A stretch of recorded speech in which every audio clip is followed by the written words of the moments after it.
Hello viewers, আজকে আমি 4 tax ব্লাউজে কাট set করা দেখাবো। তো আমি মেন ফেব্রিক এবং লাইনিং ফেব্রিকটা দুটো মেজারমেন্ট অনুযায়ী টাক্সগুলো দিয়ে নিয়েছি এবং দুটো একই সেমভাবে কেটে নিয়েছি। সেম মেজারমেন্টে কেটে নিতে হবে, না ছোটো না বড়ো। তো আমি এই দুটো পার্ট রেডি করে রেখে দিয়েছি আগে থেকে। এই যে 4 টাক্সের জন্য 4 টাক্স দিয়ে নিয়েছি, লাইনিং কাপড়ও দিয়ে নিয়েছি, মেন ফেব্রিকও দিয়ে নিয়েছি।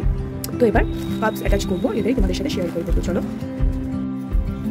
তো কাট থেকে অ্যাপেক্স পয়েন্টের জন্য 10 ইঞ্চিতে এটা আগেই মার্ক করে নিতে হবে এই টেকিং দেওয়ার আগে। আর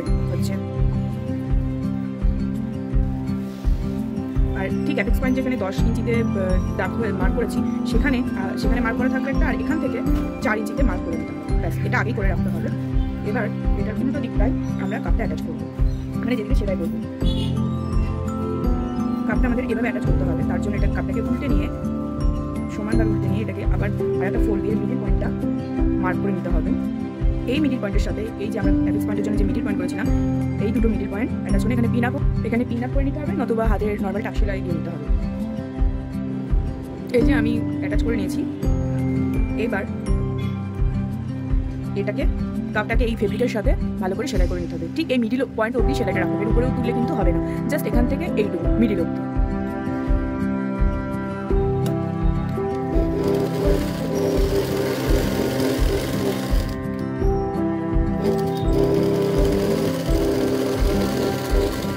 মুখটাও মেরে নিতে হবে।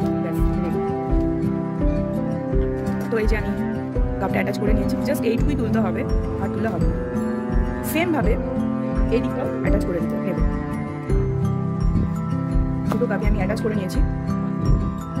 এবার মেন ফেব্রিকটা আমাদের তো এভাবে বসবে, তো এটাকে জাস্ট উল্টে নিতে হবে। মানে মেন ফেব্রিকের সোজা দিক আর লাইনিংয়ের সোজা দিক বরাবর করে প্রথমে আমরা গলাটা সেলাই করে নেব।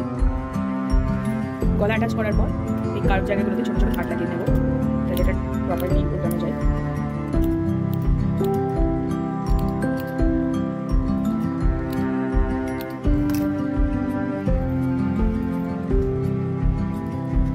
উল্টানো হয়ে গেলে এই সেলাইয়ের উপর দিয়ে আয়রন করে নেব, যাতে সেলাইটা সুন্দরভাবে বসে যায়।